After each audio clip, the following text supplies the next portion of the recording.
지난주에 저희는 느헤미야 8장을 통해서 제1회 에스라 성경 강좌를 하는 현장을 다녀왔습니다.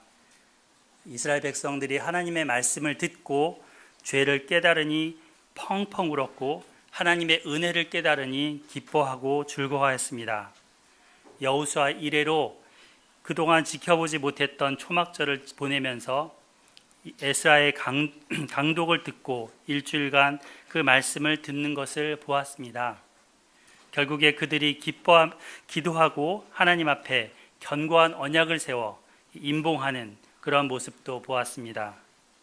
지난 한 주를 보내시면서 이처럼 하나님의 말씀을 읽고 듣고 하며 나의 죄를 깨닫고 은혜를 깨닫고 말씀의 절기를 지키셨는지요? 오늘은 느헤미야서를 잠시 쉬고 담임 목사님이 자리를 비운 사이에 또 신약 성경을 한번 살펴보는 기회를 가지겠습니다. 신약으로 넘어가서 사도행전 1장을 함께 살펴보고자 합니다. 예수님께서 약속대로 오신 이후로 12제자를 택하시고 그들과 3년 이상을 동행하셨습니다. 복음서 속의 제자들은 좌충우돌하면서 누가 크냐, 누가 제일이냐 이렇게 나오기도 하고, 또 때로는 예수님이 붙잡히신 그날에는 예수님을 배반하고 도망하기도 하였고 예수님을 모른다고 부인하기도 했습니다. 그 연약하기 이를 데 없는 모습을 우리는 읽을 수 있습니다. 그런데 사도행전 그 속으로 이렇게 들어오게 되면 이들이 담대하게 예수님을 전하는 증인의 모습으로 이렇게 살아가는 것을 볼 수 있습니다. 감옥에 갇혀도 예수님을 증거하며 담대합니다. 베드로가 설교를 하니까 3,000명, 5,000명 이런 사람들이 주님께 돌아와 대형 교회를 이루었습니다. 안진뱅이도 일으키고 또 심지어는 죽은 자도 살립니다. 모일 때마다 떡을 떼고 서로 내 것, 네 것이 없이 유무상통하는 그런 나눔을 갖습니다. 어떻게 이렇게 될 수 있었는가 생각하게 됩니다. 오순절 성령 강림 사건 이후 달라진 모습을 보여주는 그들도 우리와 똑같은 그런 성정을 가진, 마음을 가진 사람들입니다. 그런데 그들이 달라졌습니다. 아이가 달라졌어요. 선생님이 달라졌어요. 하듯이 제자들이 달라졌어요. 예수님의 증인이 되고 있습니다. 그 비결을 오늘 배우고자 합니다. 우리 축구도 달라졌더라고요. 그래서 결승에서 완전 역전으로 이기는 것을 보면서 환호를 질렀죠. 달라지고 있습니다. 우리 교회도 달라집니다. 우리 성도들도 달라집니다. 저도 달라집니다. 아침에 오면서 아내가 제게 당신이 점점 달라지고 있다 이런 모습을 얘기를 하고 있었습니다. 그래서 굉장히 뿌듯했습니다. 아내의 인정을 받으니까 뿌듯하더라고요. 자, 본론으로 들어갑니다. 1절, 2절입니다. 데오빌러여, 내가 먼저 쓴 글에는 무릇 예수께서 행하시며 가르치시기를 시작하신부터 그가 택하신 사도들에게 성령으로 명하시고 승천하신 날까지의 일을 기록하였노라. 데오빌러여, 원문에는 이름 앞에 오라는 감탄사가 붙어 있습니다. 그래서 오 데오빌러여 라고 부르는 것입니다. 여기 데오는 테오스 뭐죠? 하나님. 필로는 필레오 뭘까요? 사랑. 네, 그래서 이 두 말이 합해진 그런 이름입니다. 하나님을 사랑하다. 그래서 이름 뜻이 하나님을 사랑하는 자 또는 하나님이 사랑하는 자, 그런 뜻입니다. 데오빌로. 너무 좋은 이름이죠. 테오빌로라는 이름 가진 사람이 없는 것 같아요. 근데 주변에 얼마나 좋은 이름인데. 오 데오빌로요. 여러분도 하나님을 사랑한다면 데오빌로입니다. 하나님이 또 사랑하고 계시니까 데오빌로입니다. 오 데오빌로요. 저자 누가가 하나님을 사랑하는 우리에게, 나에게 또 그대에게 써준 편지가 이 사도행전입니다. 누가의 친절한 안내를 받아서 이 편지를 읽어 나가 보겠습니다. 내가 먼저 쓴 글에는 누가가 먼저 쓴 글이 뭐죠? 누가복음이죠. 사도행전은 누가복음의 2편, 그죠? 2부, 속편입니다. 왜냐하면 이제 같은 저자가 같은 독자에게, 같은 데오빌로에게 써주었기 때문입니다. 이 글에는 무엇을 기록했는지 말하고 있습니다. 누가복음에는 무엇을 기록했는가? 무릇 예수께서 행하시며 가르치시기를 시작하신부터. 총 누가복음이 24장이죠. 24장에 걸쳐 예수님께서 행하시며 가르치시기를 시작하신부터 기록했습니다. 여기서 행하시며에 한번 주목해 보시기 바랍니다. 사도행전의 영어 제목이 뭘까요? 액트, 그죠? 행함이란 뜻을 가진 그 명사인데 액트를 복수한 그런 복수형입니다. 한글 제목도 보면 사도행전 할 때 행이 행할 행, 전기 전, 행전 이렇게 되죠. 사도들의 행함을 기록한 책이 바로 사도행전입니다. 인간의 행함을 기록한 책인 것이죠. 누가복음에서는 예수님의 행함을 기록한 책입니다. 그러니까 누가복음은 어찌 보면 예수행전인 거죠. 그래서 예수께서 행하시며 가르치셨습니다. 행함이 없는 가르침은 공허한 메아리와 같을 뿐입니다. 만약 예수님께서 행함이 없이 가르치셨다면 기독교는 이미 2000년 전에 사라졌을 것입니다. 예수님께서는 행하심으로 본을 보이셨고 그 본과 함께 사도들을 가르치셨습니다. 사랑은 움직이는 거야 라는 말이 있습니다. 사랑한다는 말은 하는데 움직이지 않으면 사랑을 알 수가 없습니다. 표현되는 사랑이 진짜 사랑입니다. 여보 사랑해 하면서 행동을 하지 않으면 사랑은 알 수가 없습니다. 말 꼭 해야 하나요? 이런 분들이 있죠. 남자분들 중에. 근데 여자들이 모르더라고요. 사랑한다고 말을 해줘야지 알더라고요. 예수님은 우리를 향한 사랑을 행동으로 보이셨습니다. 즉 십자가에 죽기까지 사랑하셨고 부활로 그 사랑을 확실히 하셨습니다. 이제 사랑받은 사도들도 예수님처럼 행합니다. 그 기록이 사도행전입니다. 행함의 일기, 행함의 기록, 그것이 사도행전인 것이죠. 때로 우리에겐 지식적인 동의를 믿음으로 여기는 경향이 있습니다. 그러나 이것은 믿음이 아닙니다. 야고보 사도는 말하기를 만일 사람이 믿음이 있노라 하고 행함이 없으면 무슨 유익이 있으리요? 그 믿음이 능히 자기를 구원하겠느냐? 만일 형제나 자매가 헐벗고 일용할 양식이 없는데 너희 중에 누구든지 그에게 이르되 평안히 가라, 덥게 하라, 배부르게 하라 하면서 그 몸에 쓸 것을 주지 않으면 무슨 유익이 있으리요? 이와 같이 행함이 없는 믿음은 그 자체가 죽은 것이라. 야고보서 2장 14절에서 17절에 말씀했습니다. 가르치심대로 행하지 못한다면 그 가르침은 한낱 공허한 외침일 뿐이지 않겠습니까? 예수님은 행하시며 가르치셨습니다. 에스라 7장 10절에 의하면 학사 에스라도 여호와의 율법을 연구하여 준행하며 행했다는 거죠. 율례와 규례를 이스라엘에게 가르치기로 결심하였더라 라고 합니다. 말씀을 연구하되 준행하고 그리고 가르치는 것, 이것이 삼박자입니다.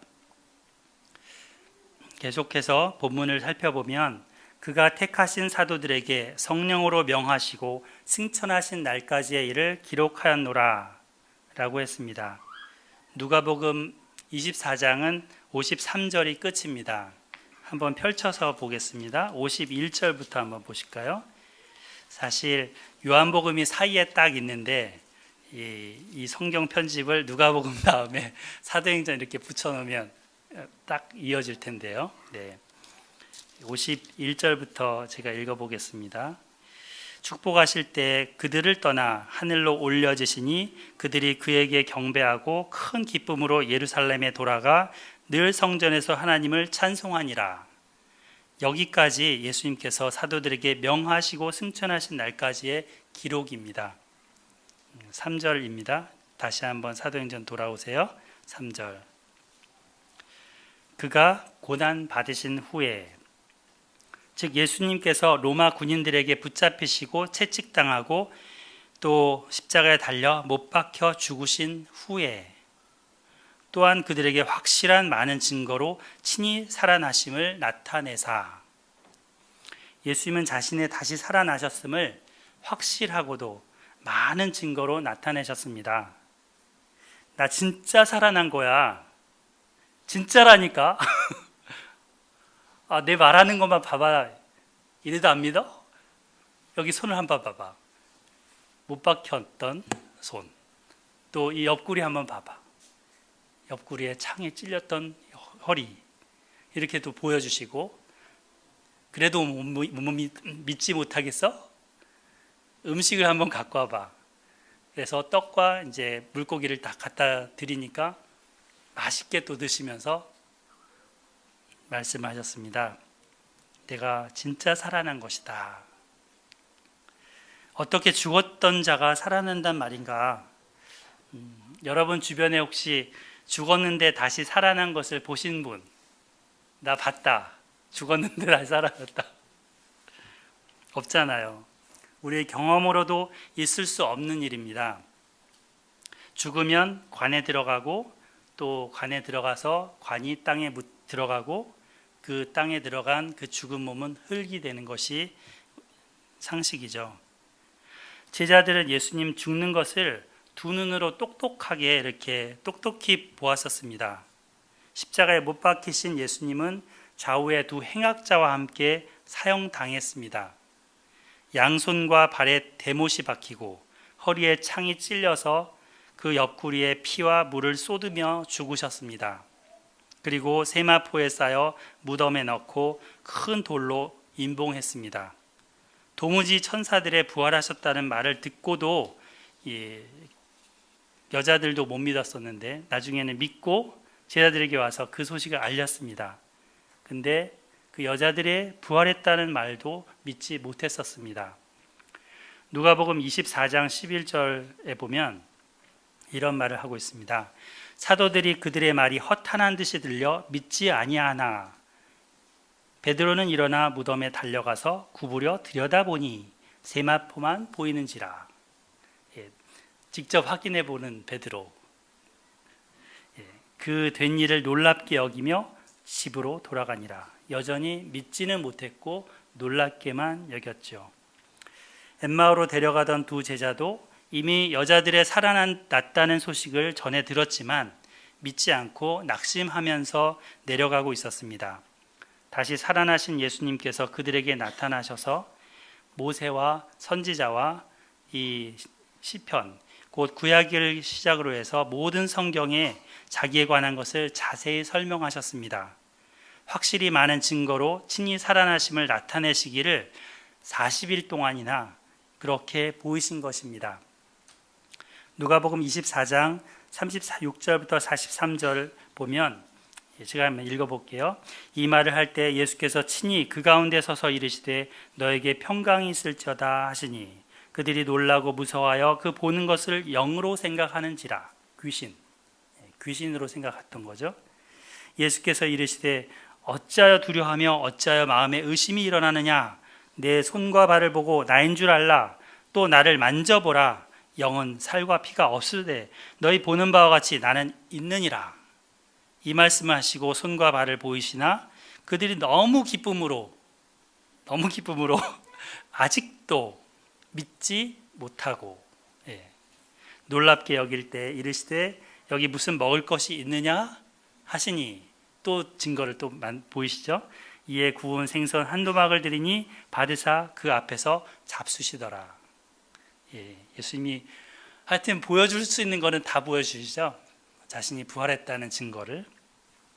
의심하는 사도들 앞에서 자신이 못 박힌 손과 창에 찔렸던 옆구리 그리고 손 이걸 다 보이시고 떡과 생선을 가져오라면서 드시고 이런 모습을 우리 읽을 수 있습니다.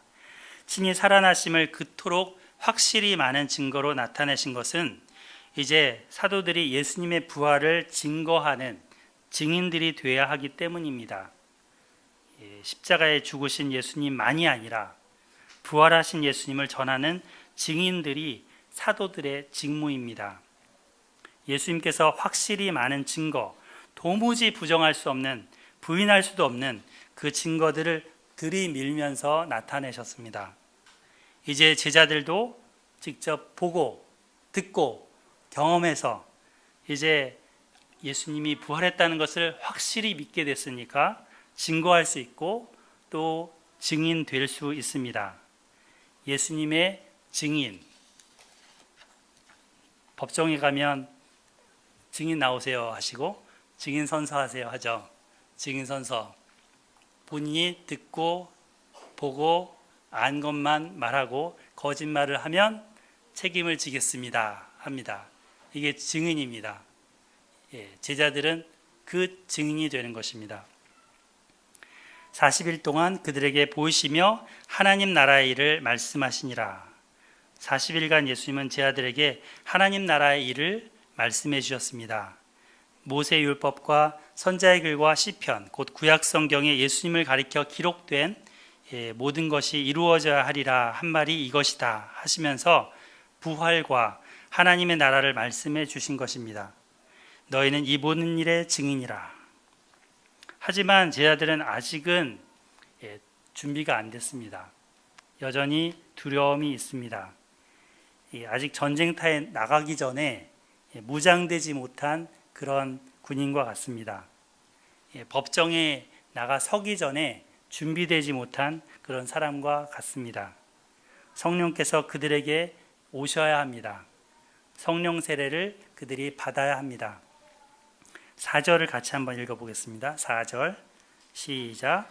사도와 함께 모이사 그들에게 분부하여 이르시되 예루살렘을 떠나지 말고 내게서 들은 바 아버지께서 약속하신 것을 기다리라. 사도와 함께 모이사라고 되어 있는데 원문에는 살펴보니까 사도와라는 말은 없고요. 그냥 함께 모이사 이렇게 시작하고 있습니다. 누가요? 예수님이 그들과 함께 모이사. 이 모임은 교회의 탄생을 예고하고 있습니다. 교회가 어떻게 생기게 됐는지를 보여줍니다. 그리고 사도들을 통해 어떻게 퍼져나가고 있는지를 이제 말씀하십니다. 갈릴리 촌의 그 무식하고 촌스러운 어부들, 또 세리 출신, 그리고 이 열혈당이라는 운동권 출신, 이런 사도들인데 하나님의 아들 예수님께서 이들과 함께 모여주고 계십니다. 인간들만의 모임이라면 교회가 될 수 없습니다. 이 자리도 그냥 우리끼리의 모임이라면 교회가 아닙니다. 이곳에 성부, 성자 하나님이 모여 계십니다. 그렇기 때문에 이 모임이 예배입니다. 예수님께서 함께 모여주셔야 교회입니다. 자기 삶 밖에는 관심 없는 사람들을 불러서는 함께 모이십니다. 그리고 분부하십니다. 예루살렘을 떠나지 말고 내게서 들은 바 아버지께서 약속하신 것을 기다리라. 요한은 물로 세례를 베풀었으나 너희는 몇 날이 못되어 성령으로 세례를 받으리라. 첫째, 예수님의 증인이 되려면 사명의 땅을 떠나지 말고 약속하신 것을 기다려야 합니다. 사도들은 갈릴리 사람들입니다. 갈릴리가 고향이고 갈릴리가 익숙하고 갈릴리가 나와바리입니다. 나와바리. 예수님을 따라 예루살렘으로 이제 명절을 지키러 같이 올라왔는데 모든 걸 버리고 따랐던 그 예수님이, 그 스승님이 죽는 엄청난 일을 이 예루살렘에서 경험했습니다. 그러다가 부활하신 예수님의 모습을 보았습니다. 하지만 예수님을 죽였던 종교 지도자들과 또 무리들은 살기가 등등하고 있습니다. 이곳이 예루살렘입니다. 당장에 보따리 싸고 떠나고 싶은 그런 곳이 예루살렘입니다. 그런데 예수님은 예루살렘을 떠나지 말라 명령하십니다. 뭘 위해서입니까? 약속하신 것, 곧 성령을 세례로 주시기 위해서입니다. 떠나면 약속하신 것을 놓칠 수 있습니다. 약속의 땅, 사명의 땅에서 머물러 있으면서 언제일지 알지는 못하지만 분명히 주어질 그 약속하신 것을 또 받아야 합니다. 물 세례를 주었던 요한도 예수님은 성령과 불로 세례를 주시는 분이라고 소개를 했었습니다. 누가복음 3장 16, 17절을 보면 나는 물로 너에게 세례를 베풀거니와 나보다 능력이 많으신 이가 오시나니 나는 그의 신발끈을 풀기도 감당하지 못하겠노라. 그는 성령과 불로 너에게 세례를 베푸실 것이요. 예수님께서 공생의 기간 이러한 세례를 주신 것은 아닙니다. 공생의 이후 부활하시고 승천하신 이후 천상에서 지상에 있는 그 사도들, 제자들에게 성령 세례를 주실 것입니다. 아버지께로 받아 성령을 그들에게 주시고자 합니다. 요한복음 15장 26절 내가 아버지께로부터 너희에게 보낼 보혜사 곧 아버지께로부터 나오시는 진리의 성령이 오실 때 그가 나를 증언하실 것이요 너희도 처음부터 나와 함께 있었으므로 증언하느니라. 사도들이 증언된 삶을 살도록 성령 세례, 하나님의 아버지의 약속하신 것을 주고자 하십니다. 예수님께서 누가복음 11장 13절에서 이런 말씀도 하셨습니다. 구하라 찾으라 두드리라 하시면서 너희가 악한 자일지라도 좋은 것을 자식에게 줄 줄 알거든 하물며 너희 하늘 아버지께서 구하는 자에게 무엇을? 성령을 따라해 볼까요? 성령을 주시지 않겠느냐. 네, 성령을 아버지께서 주신다 하셨습니다.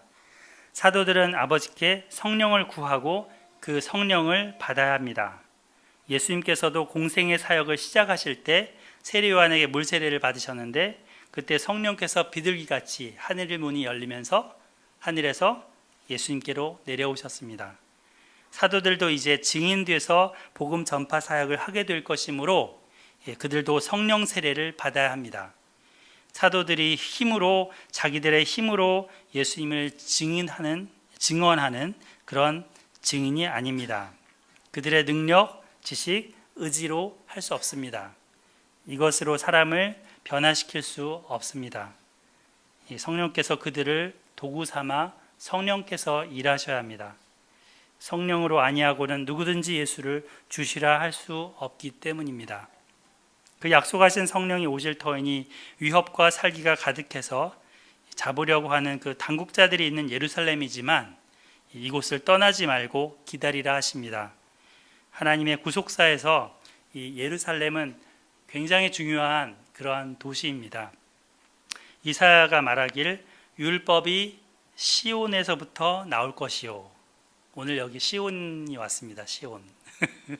아이 시온이 등록도 했습니다.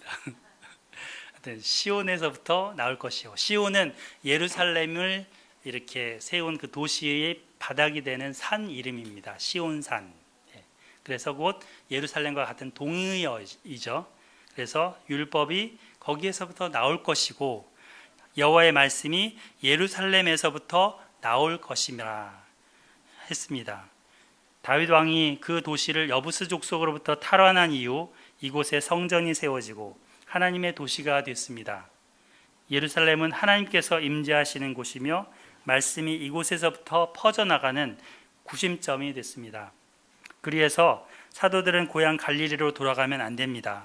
본토 친척 아비집으로 갈 것이 아니라 사명의 땅, 언약의 땅, 약속의 땅 예루살렘에서 성령을 기다려야 합니다.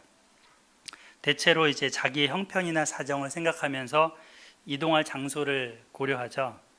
그러나 주님의 사람들은 약속과 사명을 중심으로 이동하거나 떠납니다. 또 머뭅니다. 하나님의 백성들이 광야에서 불기둥, 구름기둥이 인도할 때 불기둥이 나타나면 가고 구름기둥이 나타나면 또 서기도 하고 하면서 이제 그 움직인 것을 우리는 알고 있습니다. 증인으로 준비되기 위해서는 이 사명의 땅을 떠나지 말고 약속하신 것을 받기까지 기다려야 합니다. 기다릴 때 분명히 주십니다. 그때까지 인내하며 기다려야 합니다. 예수님은 너무 오래 기다리면 지칠까 봐 이 말씀까지 하십니다. 너희는 몇 날이 못 돼요. 며칠만 기다리면 돼. 이런 말씀이죠. 성령으로 세례를 받으리라. 열흘도 안 걸려서 이제 오순절이 오는데 성령께서 그들에게 임하십니다. 열흘 내지는 한 일주일 안팎이 되겠죠. 6월절부터 40일 동안 예수님이 부활 후에 계셨었고 승천하셨으니까 오순절까지는 그죠? 그 정도밖에 안 남은 거예요. 자, 둘째, 예수님의 증인이 되려면 내 관심사보다 주님의 관심사에 올인해야 합니다. 6절을 같이 한번 다시 읽어보겠습니다. 6절 시작. 그들이 모였을 때 예수께 여쭈어 이르되 주께서 이스라엘 나라를 회복하심이 이때입니까? 네, 개역개정이 조금 이상하게 번역을 했는데 새 번역으로 제가 한번 읽어드려 볼게요.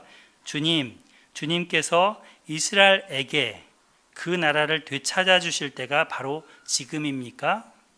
조금 다르죠. 이스라엘 나라를 회복하실입니까? 이거랑 이스라엘에게 그 나라를 되찾아 주실 때가 이때입니까? 약간 다르죠. 네. 그래서 여기서 나라라는 것에 관사가 붙어 있는데요.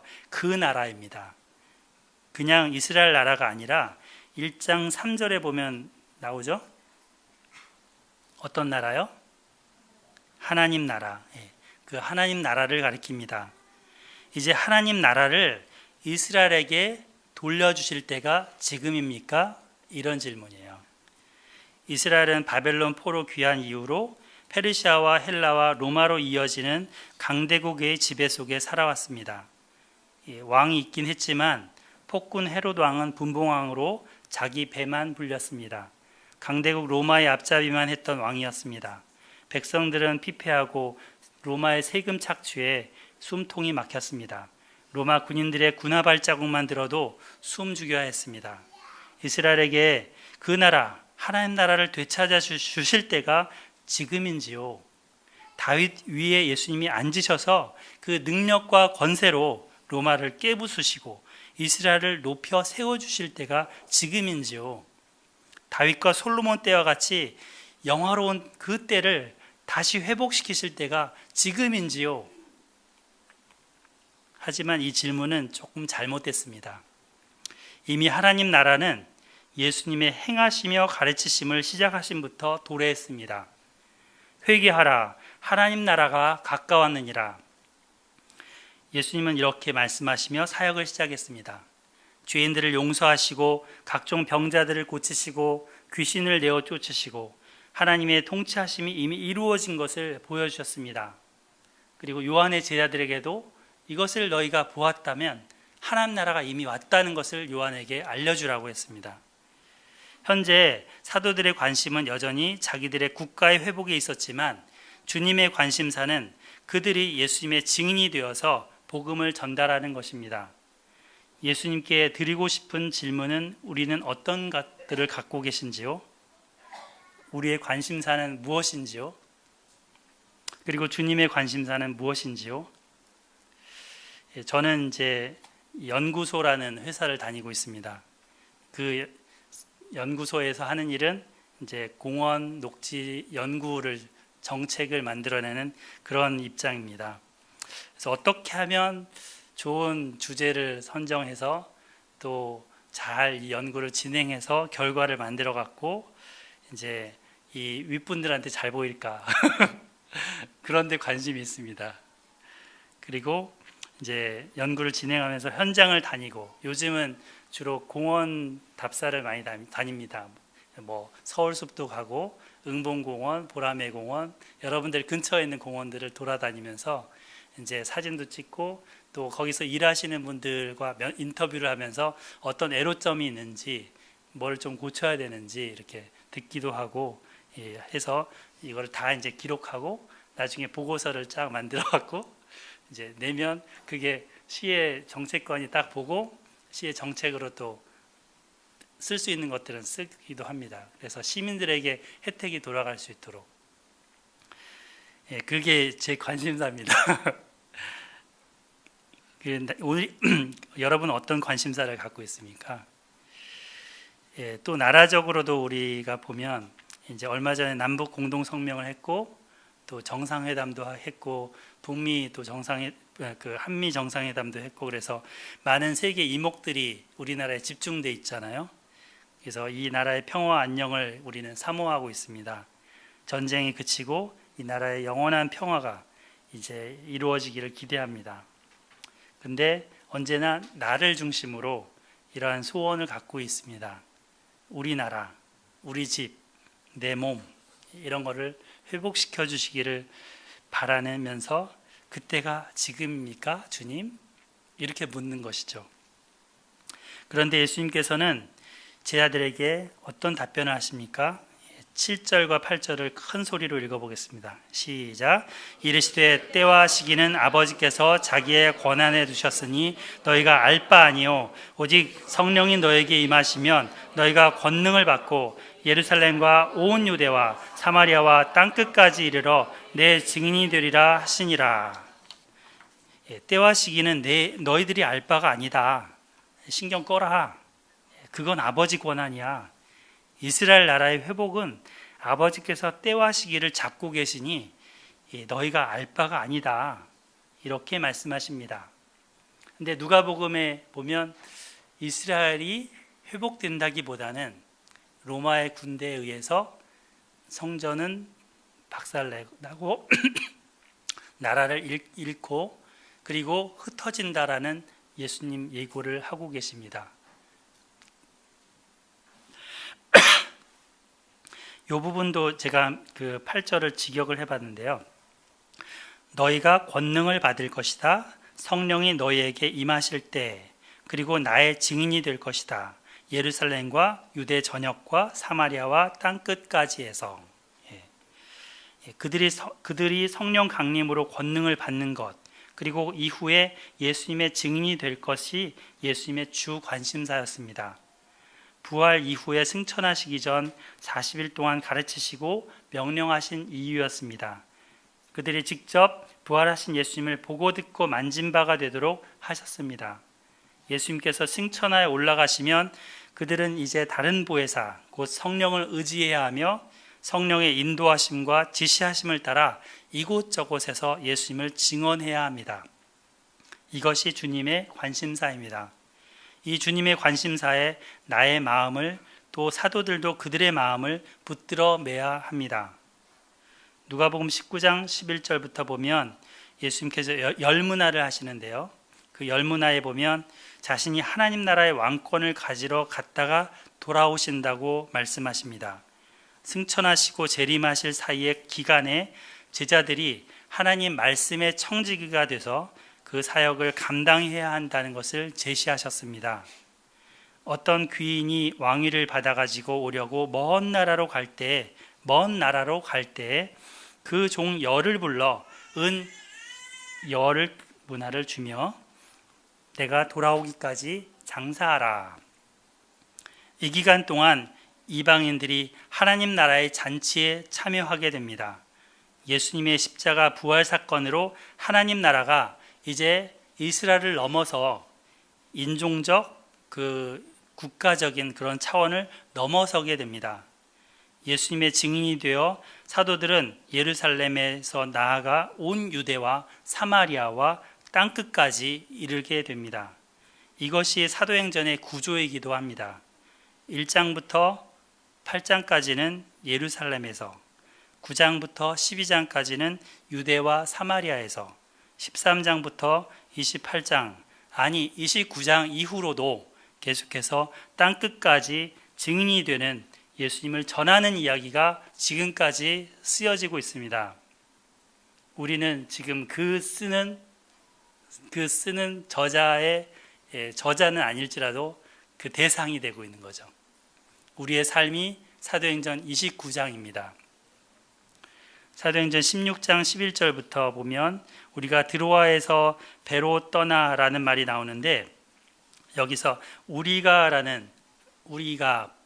복수가 쓰였죠. 그러면 우리면 저자까지 포함한 거죠.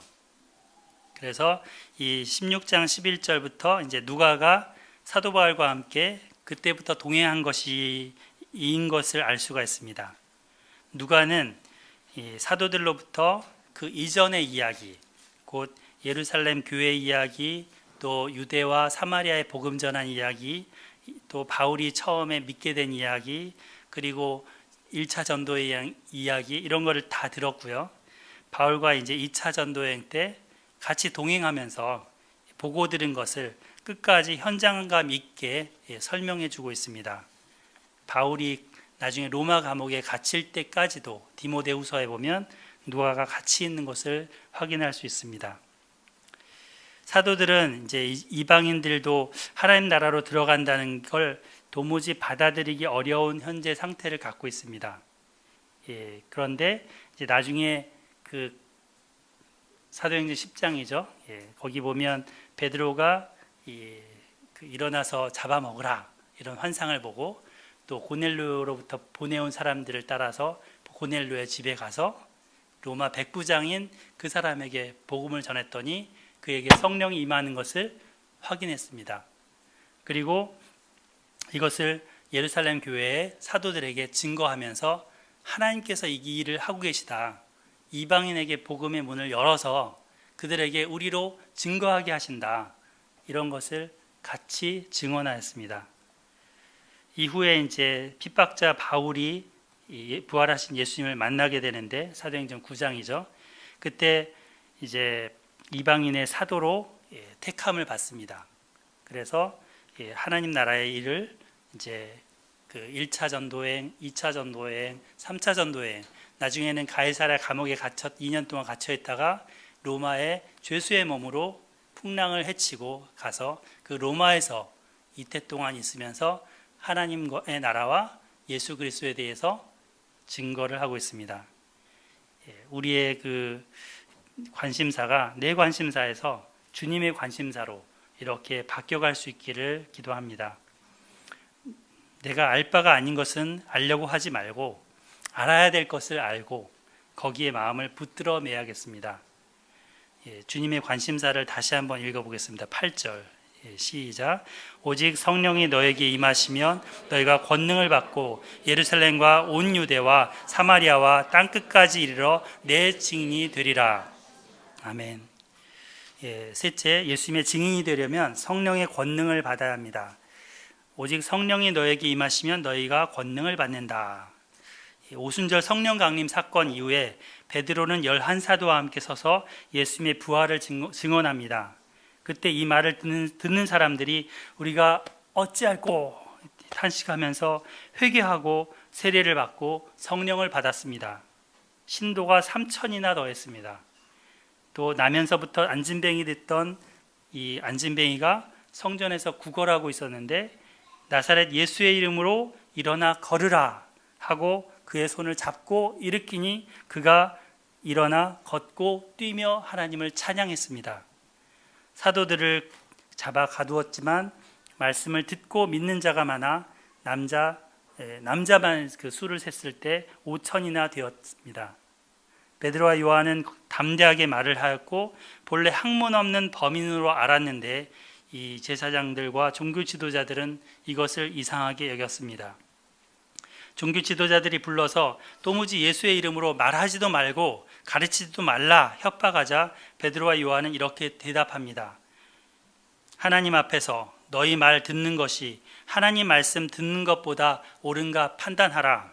우리는 보고 들은 것을 말하지 아니할 수 없다.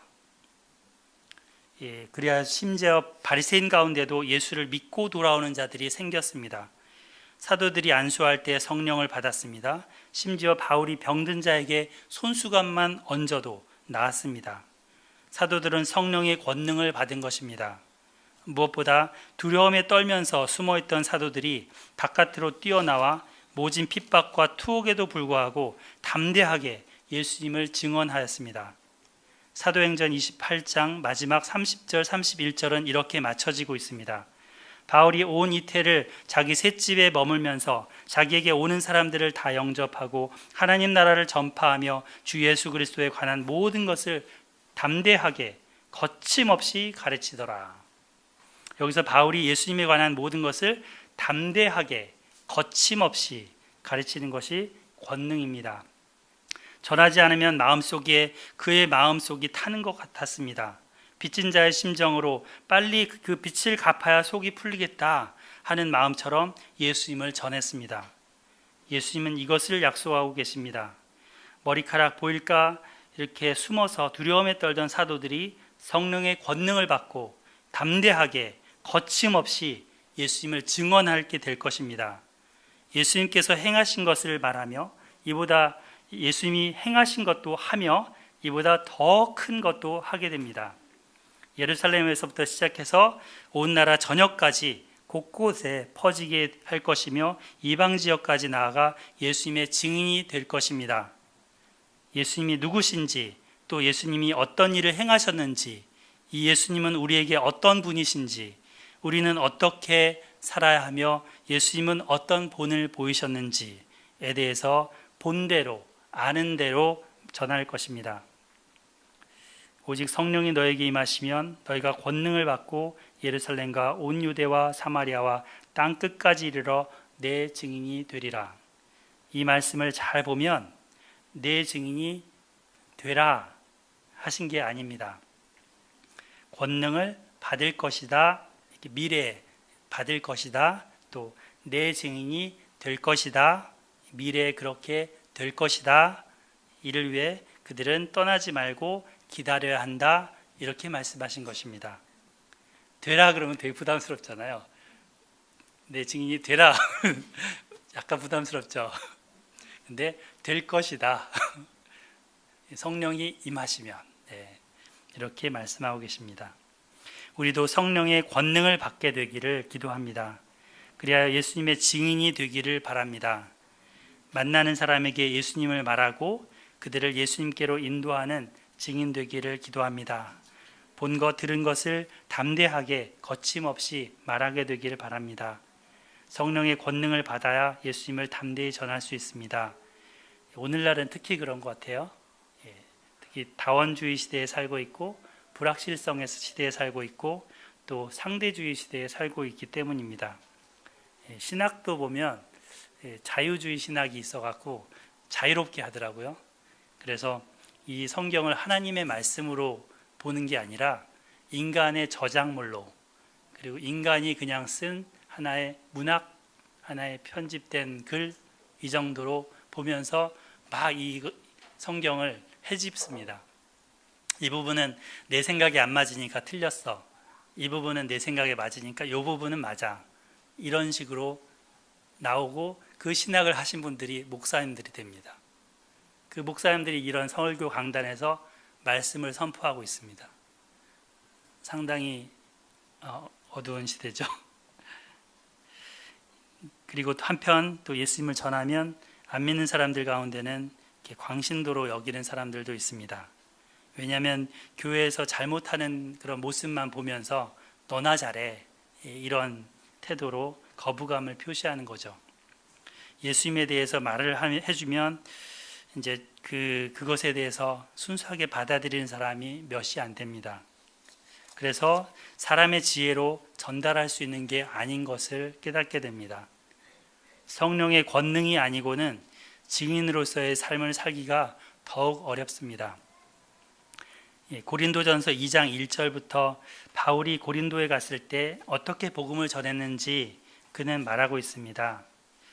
형제들아, 내가 너에게 나아가 하나님의 증거를 전할 때 말과 지혜의 아름다운 것으로 아니하였노라. 내가 너희 중에서 예수 그리스도와 그의 십자가에 못 박히신 것 외에는 아무것도 알지 아니하기로 작정하였음이라. 내가 너희 가운데 거할 때 약하고 두려워하고 심히 떨었노라. 내 말과 내 전도함이 설득력 있는 지혜의 말로 하지 아니하고 다만 성령의 나타남과 능력으로 하여 너희 믿음이 사람의 지혜에 있지 아니하고 다만 하나님의 능력에 있게 하려 하노라. 저희 모두가 예수님께로부터 성령의 권능을 받기를 원합니다. 그리하여 담대하게 쫄지 말고 거침없이 전할 수 있는 증인이 되기를 바랍니다. 아멘. 9절부터 11절입니다. 이 말씀을 마치시고 그들이 보는 데서 올려져 가시니 구름이 그를 가리어 보이지 않게 하더라. 말씀을 마치신 예수님은 하나님 아버지 우편으로 올려져 가셨습니다. 더 이상 육체의 몸으로 예수님은 사도들 곁에 없습니다. 하지만 하늘 천상에 올라가셔서 통치하십니다. 사도행전은 그냥 달랑 지상에 사도들만 남겨놓은, 그래서 그들만의 행전이 아닙니다. 천상에서 하나님 아버지 보좌 우편에 앉으셔서 통치하시는 예수님의 행전입니다. 예수님께서 보내신 그 성령을 통한 행전입니다. 오늘까지도 예수님은 천상에서 이 교회를 다스리고 계십니다. 10절을 읽어보겠습니다. 시작. 올라가실 때에 제 아들이 자세히 하늘을 쳐다보고 있는데 흰옷 입은 두 사람이 그들 곁에 서서, 여기 두 사람, 사람이라고 했지만 사람이 아니라 천사들이겠죠. 사도들이 올라가시는 예수님을 참 아쉽다, 섭섭하다, 또 놀랍다 하는 그런 마음으로 계속 쳐다보고 있으니까 천사들이 뭐라 합니까? 갈릴리 사람들아, 어찌하여 서서 하늘을 쳐다보느냐? 너희 가운데서 하늘로 올려지신 이 예수는 하늘을 가심을 본 그대로 오시리라. 예수님이 다시 오실 것이라는 약속을 주고 있습니다. 재림, 여기도 계시죠? 재림 누구세요? 예. 두 번째 오심이 우리에게 약속으로 주어집니다. 그러니 예수님이 전해준 대로 하면서 살고 있으면 다시 오셔서 그분이 가신 곳으로 우리를 데리고 가실 것입니다. 하늘로 가심을 본 그대로 오시리라. 구름이 가려져 보이지 않게 했는데 구름을 타고 오시리라 하십니다. 넷째, 예수님의 증인이 되려면 한 마음으로 기도해야 합니다. 12절부터 14절입니다. 제 아들이 감람원이라 하는 산으로부터 예루살렘에 돌아오니 이 산은 예루살렘에서 가까워 안식일에 가기 알맞은 길이라. 들어가 그들이 유하는 다락방으로 올라가니. 몇 년 전에 성지순례를 다녀왔습니다. 목사님들하고 같이 예루살렘을 가서 이제 그곳에 이렇게 주변을 살펴보고 했는데, 이제 감람산이 예루살렘 동편에 있더라고요. 그 동편 언덕배기로 이렇게 계속 올라가서 이제 꼭대기쯤에 이르르니까 이렇게 담으로 둘러싸여진 한 그 예수 승천교회라고 이름을 둔 장소가 있었습니다.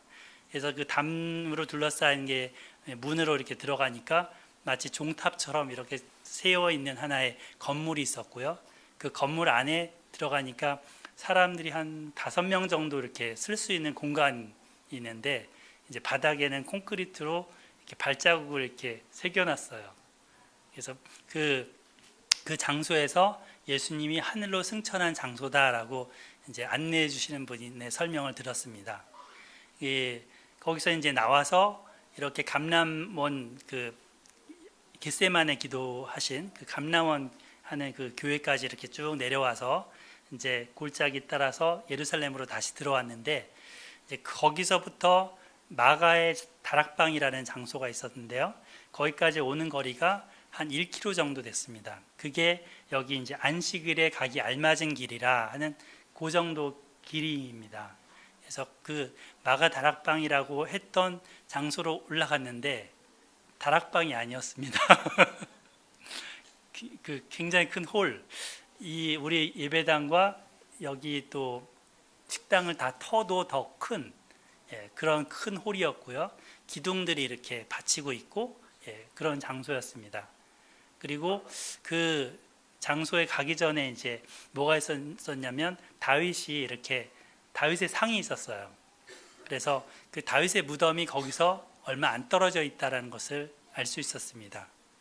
그래서 이제 나중에 2장에 보면 베드로가 이제 나와서 설교를 하잖아요. 그때 다윗의 죽었던 다윗이 이미 죽었다. 그러나 그의 시편에 보면 그가 이 주의 거룩한 자로 썩음을 당치 않게 하실 것이다. 이런 예언을 했는데 자기를 두고 한 게 아니다. 이런 얘기를 하잖아요. 그러니까 바로 그 옆에 무덤을 두고 베드로가 설교를 했다는 입체 시청각으로 했다라는 그 그림이 들어왔습니다.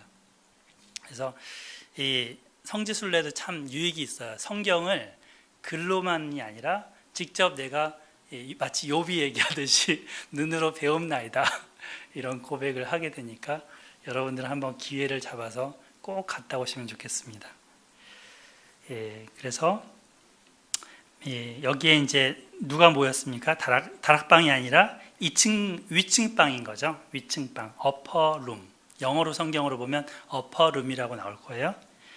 그래서 13절 14절에 보면 베드로, 요한, 야고보, 안드레와 빌립, 도마와 바돌로메, 마테와 알페오의 아들 야고보, 셀로신 시몬, 야고보의 아들 유다가 다 거기 있어 여자들과 예수의 어머니 마리아와 예수의 아우들과 더불어 마음을 같이하여 오로지 기도에 힘쓰더라. 예수님 일행을 따르면서 수종들던 여자들도 그 어퍼룸 위층 방에 모였고요. 또 예수님의 가족들도 예수님 부활하신 이후에 이제 예수님을 그리스도로 믿은 것이죠. 우리가 이제 고린도전서 15장에 보면 예수님의 동생 야고보에게도 보이셨으며 이런 말씀이 나오죠. 그래서 그 야고보가 이제 예루살렘 교회의 큰 그 기둥과 같은 사람이 되는데요. 15장에 보면 예루살렘 교회에 회의를 하잖아요. 그때 이제 베드로도 발언하지만 그 전체를 이끌고 간 사람은 이 야고보입니다. 예수님의 형제 야고보. 나중에 야고보서를 쓰기도 했던 그 야고보. 그 형제도 이때 같이 기도한 것을 볼 수 있습니다. 그들이 더불어서 마음을 같이 해서 오로지 기도에 힘썼습니다. 예수님의 말씀을 기억하고 약속하신 것을 기다리면서 기도로 하나님을 의지하고 있습니다. 여러 사람이 합심하는 모습, 기도하는 모습으로 성령의 임하심을 기다립니다. 각기 다른 생각, 다른 소원, 다른 목적을 가지고 있다면 어려울 텐데 이들은 오로지 한 마음으로 한 장소에서 한 주간을 보내고 있는 것입니다. 오순절까지 약 일주일 정도 남았는데 그들은 더불어 마음을 같이하여 오로지 기도에 힘썼습니다. 누가복음을 읽어온 독자라면 사도들의 이런 모습은 놀랍도록 달라진 모습인 것을 알아챌 것입니다. 또 예수님의 형제들도 불신앙의 상태였는데 예수님의 형제들도 달라져 있습니다. 예수님이 부활하신 후 그들에게 여러 가지로 보이시고 또 말씀해 주셨기 때문입니다. 불신앙의 자리에서 신앙의 자리로 옮겨왔습니다. 사도들과 함께 예수님의 형제들도 함께 한마음 한뜻으로 기도하고 있습니다. 기도는 하나님의 약속과 그 성취를 연결하는 도화선입니다. 이렇게 도화선 아시죠? 불 붙일 때 불을 탁 붙이면 여기서 선을 타고 가서 여기서 터지는. 그래서 이 기도의 선이 있어야, 기도의 끈이 있어야 그 불이, 하나님의 불이 여기까지 영향이 오는 거죠. 하나님께서 약속하셨어도 우리 측에서 기도해야 그 약속이 성취됩니다. 예를 들어서 바벨론 포로 귀환 시기를 에레미야서에 보면 몇 년? 70년이라고 약속을 해놓았습니다. 근데 다니엘서 우리 배웠는데 다니엘은 그 서책을 읽으면서 그때가 임박한 걸 알고 무엇을 했습니까? 이제 될 거니까 뭐 당연히 되겠지 이랬습니까? 아닙니다. 그는 금식하며 기도하며 자신과 조상들의 죄를 회개하고 하나님의 약속이 이루어지기를 기도했습니다.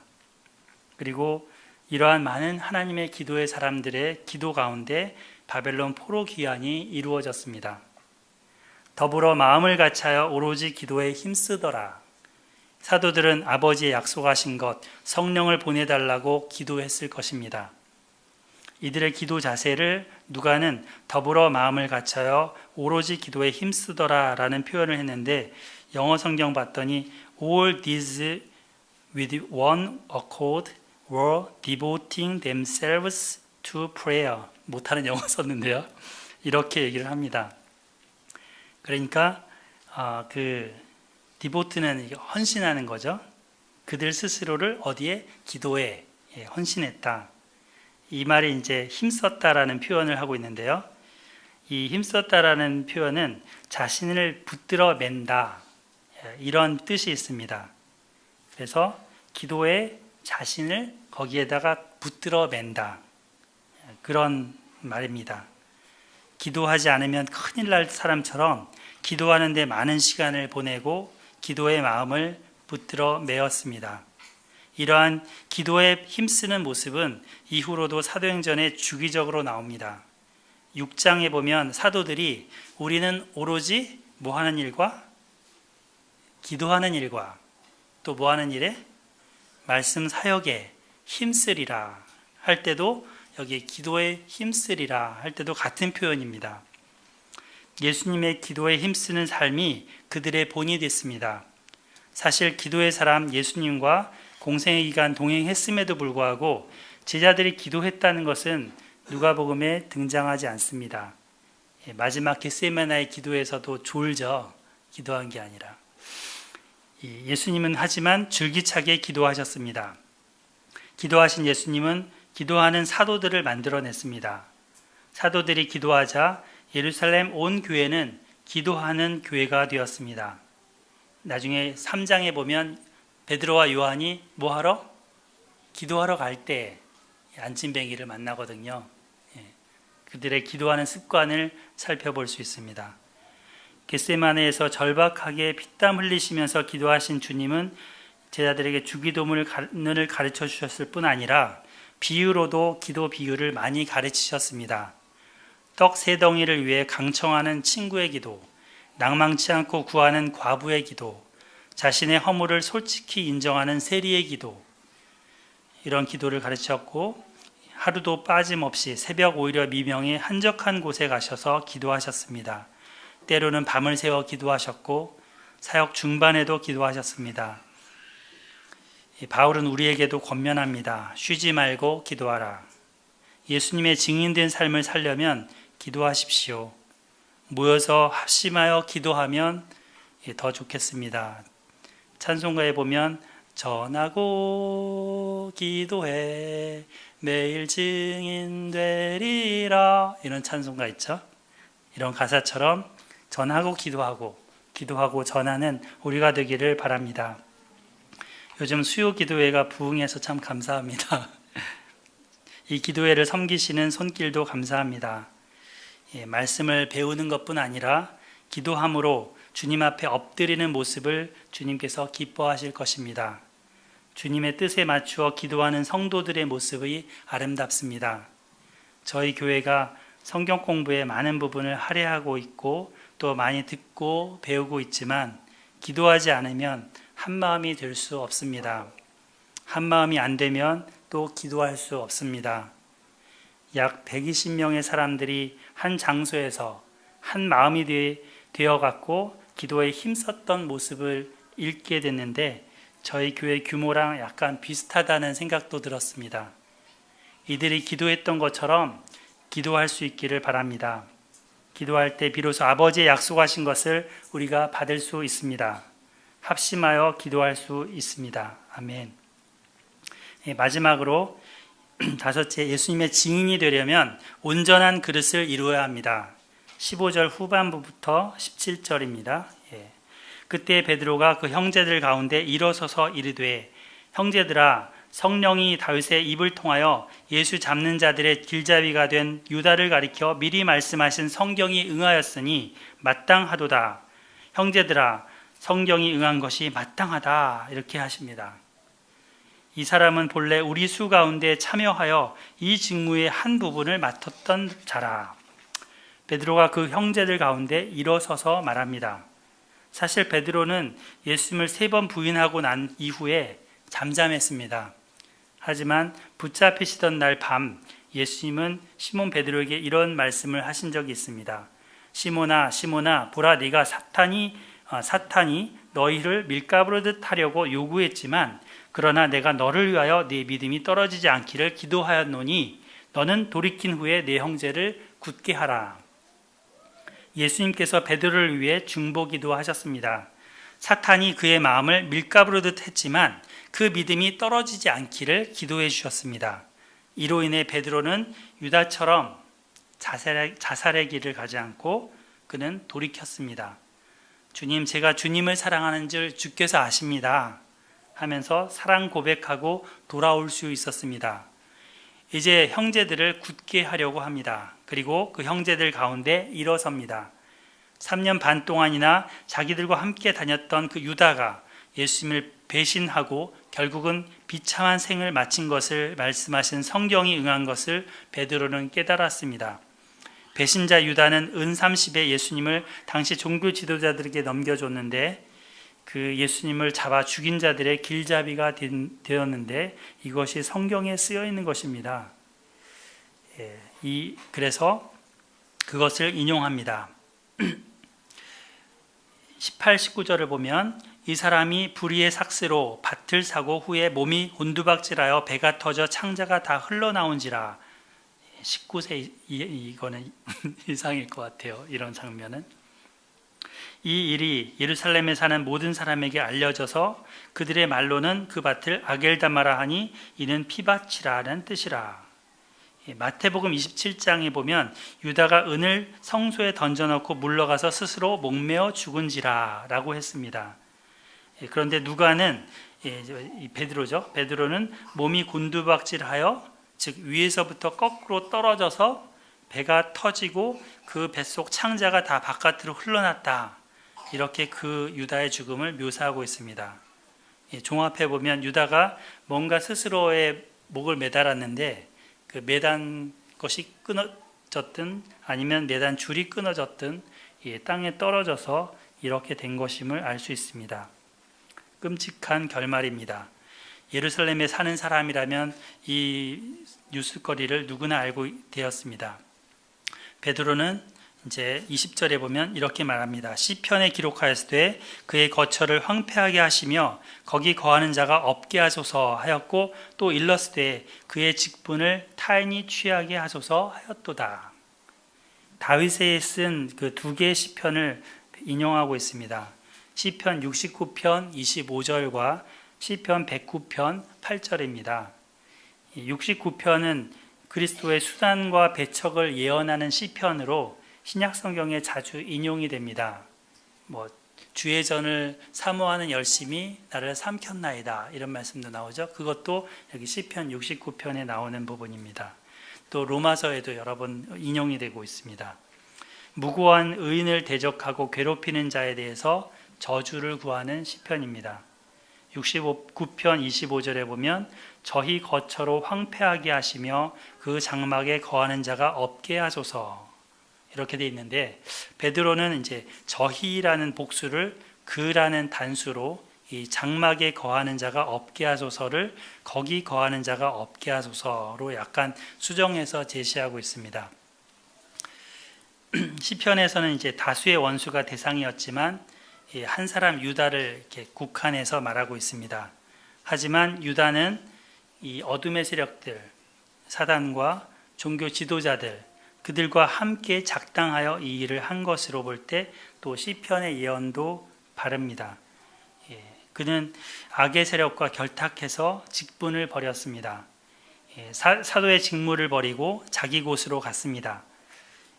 베드로가 인용한 109편을 또 보면 이 109편은 고난 속에 울부짖는 이의 기도라는 표제어가 붙어 있는데 고난받는 예수님 입장에서 사랑으로 이렇게 대한 그 상대가 도리어 대적하고 또 악을 선을 베풀었는데 악으로 되갚는 그런 것을 이제 하나님 앞에 호소하는 그런 기도입니다.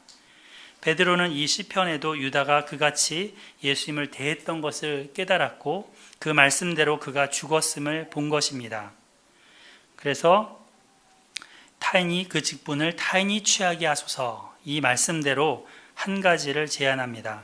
21절 22절 이러함으로 요한의 세례로부터 우리 가운데서 올려져 가신 날까지 주 예수께서 우리 가운데 출입하실 때 항상 우리와 함께 다니던 사람 중에 하나를 세워 우리와 더불어 예수께서 부활하심을 증언할 사람이 되게 하여야 하리라. 그래서 이제 유다가 죽어서 12 사도의 수에서 하나가 빠졌잖아요. 이걸 안타까워하고 새로운 사람을 딱 이제 세워야 한다는 것을 얘기하고 있습니다. 13절 후반에 이제 사도들의 멤버가 소개됐었는데 그때 사도는 11명입니다. 이빨이 이렇게 고르게 딱 돼 있으면 보기 좋은데 이빨이 여기 하나 이제 어린아이가 탁 넘어져서 빠지면 어때요? 굉장히 우습잖아요. 볼품 없고. 뿐만 아니라 집에서 이제 그 그릇을 쓰다가 막 그릇끼리 부딪히다가 하다가 이빨이 나가는 경우가 있죠. 그런 이빨이 나간 그릇 쓰고 싶으세요? 재활용? 쓰레기통으로 가더라고요. 그런 것처럼 여기에도 사도들의 12 그 고른 그릇이 있었는데 거기에 유다라는 이빨이 하나 나갔습니다. 12사도, 이거는 이제 12지파, 12족장, 여기서부터 쭉 나오는 12를 또 상징하기도 하죠. 그리고 모인 무리의 수도 보면 120명이에요. 12 곱하기 10, 12이 여기도 나오죠. 그래서 이 유다의 배신과 자살로 인하여 사도들의 연합된 그릇에 이빨이 나갔는데 그 빈자리를 대신 채우고자 하는 것입니다. 그래서 이제 예수님이 말씀하신 대로 내 증인이 되리라 하신 그 말씀처럼 예수께서 부활하심을 증언할 사람이 되게 하여야 하리라 이렇게 재언합니다. 그 자격은 세례 요한 때부터 예수님 승천하실 때까지 예수님을 따라다녔던 사람 가운데, 그러니까 예수님이 보면 12제자만 있었던 게 아니고 70인도 있었죠. 그런 이제 사람들 가운데 한 사람을 뽑자라는 얘기입니다. 일단 그 가운데 두 사람을 세웠습니다. 별명이 바사바, 유스도라고도 부르는 요셉과 또 한 명은 마띠아입니다. 바사바는 그 사바가 세베스 이렇게 되잖아요.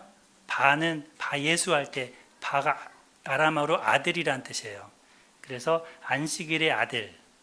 그러니까 아마 안식일을 되게 잘 지킨 것 같아요.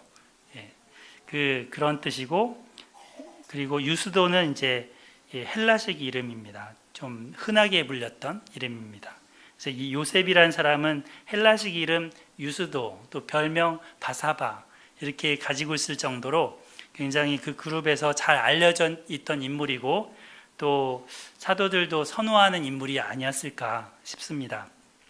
한편 마띠아라는 사람은 이름의 뜻이 하나님의 선물이라는 뜻입니다. 되게 좋죠? 우리 데오빌로도 좋지만 마띠아도 좋은 것 같아요. 마띠아라는 이름을 가진 사람 잘 못 봤어요. 그죠? 하나님의 선물. 그래서 일단 요셉이 우선적으로 거명됐고 이제 그 다음에 이제 마띠아가 거명이 됐습니다. 그리고 그들이 뽑지 않습니다. 택하는 것은 예수님의 권한이기 때문입니다. 그래서 제비 뽑기를 하려 합니다. 이전에 그들은 기도합니다. 24절부터 26절 그들이 기도하여 이르되 뭇사람의 마음을 아시는 주여 이 두 사람 중에 누가 주님께 택한 바 되어 봉사와 및 사도의 직무를 대신할 자인지 보이시옵소서. 유다는 이 직무를 버리고 제 곳으로 갔나이다 하고 제비 뽑아 마띠아를 얻으니 그가 11사도의 수에 들어가니라. 사도들은 제비 뽑기를 통해서 주님의 뜻을 따라 사람을 세웠습니다. 뭇사람의 마음을 아시는 주여 라고 합니다. 마음에 합한 자를 보이시옵소서. 겉모습은 알 수 없으니까 주님이 중심을 보시니까 주님은 그 마음 아시니까 주님이 뽑아 주시옵소서 기도합니다. 다윗을 뽑을 때 저는 내 마음에 합한 자다 하시면서 사람은 외모를 보거니와 나 여호와는 중심을 보느니라 하셨었습니다. 또 예수님도 모든 사람의 마음을 아시는 분이십니다. 여기서 이제 그 사도들이 기도하잖아요. 그들이 기도할 때 뭇사람의 마음을 아시는 주여 했죠. 이 주여 할 때 주가 성부, 성자, 성령 하나님 중에 누굴까요? 아멘. 네, 이 기도는 승천하신 예수님께 하는 것입니다. 문맥을 보면 21절에 보면 어떻게 나와요? 21절에 거기에 주 예수라고 나오죠. 주 예수께서 우리 가운데 출입하실 때 예수님 앞에 주라고 붙여놨죠. 그래서 이어지는 그 24절에도 주여라고 이어집니다. 또 사도행전에 보면 이 큐리오스, 주님 하는 이 호칭이 104번이 나오거든요. 근데 이 중에 87번이 예수님을 가리킵니다. 주 예수. 하나님 아버지를 가리키는 한 15번 정도가 나오는데 이거는 대부분 구약의 인용문입니다. 그래서 신약의 성도들이 예수님께 기도한 것을 알 수 있습니다. 우리는 늘 하나님 아버지께만 기도해야 하는 것으로 인식을 하는데 그렇지 않습니다. 성부, 성자, 성령 하나님께 기도할 수 있습니다. 또 1장 2절에서도 예수님께서 택하신 사도라고 했습니다. 이제 나머지 사도도 예수님이 택하셔야 합니다. 그래서 승천하신 예수님, 다윗의 왕위에 앉으셔서 천상에서 통치하시는 왕이신 예수님께 그들은 기도드립니다. 자신들이 원하는 자, 자신들하고 친한 자를 세운 것이 아닙니다. 이 직무에 합한 자, 목적에 충실한 자의 후보를 2명 세워놓고 결정은 예수님께서 해주시기를 기도하고 뽑습니다. 인사는 만사라는 말이 있습니다. 사람을 뽑고 세우는 것은 매우 중요하다는 말입니다. 이런 방식으로 사도들은 11명이 아닌 이스라엘의 12지파처럼 12명을 채웁니다. 주님의 약속하신 것을 받기 전에 공동체 그릇을 준비시킵니다. 말씀에 기초하여서 이 일을 합니다. 이번 가을에 뭘 하죠? 장로님을 피택해야 합니다. 우리 안수 집사님이 이제 장로 고시를 보십니다. 이에 있어서도 주님께서 택하시고 세워주시기를 저희가 기도해야겠습니다. 또 내년에는 넘어갈 때 뭐 하죠? 부장님, 교사, 조장님, 또 집사님들을 또 뽑고 세우는 일을 합니다. 우리가 세우는 것이 아닙니다. 주님이 택하신 자를 세우시는 것을 알아야겠습니다. 천상의 통치자 예수님께 기도해야겠습니다. 이 교회의 머리는 예수님이기 때문입니다.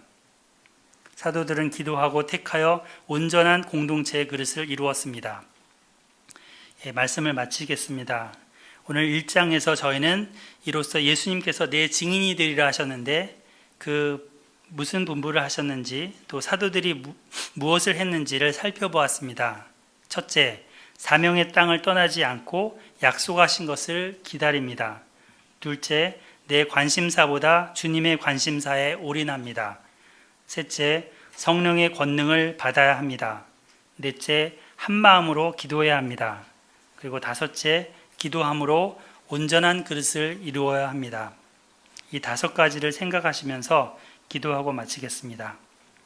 첫째로 먼저 회개하는 시간을 갖겠습니다. 주님, 주님의 관심사보다도 나 중심의 요구사항을 갖고 살아왔음을 회개합니다. 또한 기도하는 데 게을렀음을 회개합니다. 그릇을 이루지 못하고 직분을 떠나 살았음을 회개합니다. 이렇게 기도하겠습니다. 둘째로는 결단하는 기도를 했으면 좋겠습니다. 아버지의 약속을 기다리겠습니다. 기도하는 삶을 살겠습니다. 그리고 공동체의 그릇을 이루기 위해 살겠습니다. 셋째로는 간구하는 기도를 하겠습니다. 성령으로 충만케 하셔서 권능을 얻게 하여 주십시오. 무엇보다 예수님의 증인된 삶을 살도록 도와주십시오. 이렇게 기도하며 나가겠습니다. 기도하시겠습니다. 하나님 아버지 감사합니다. 사도행전 1장을 통하여서 주님 우리 가운데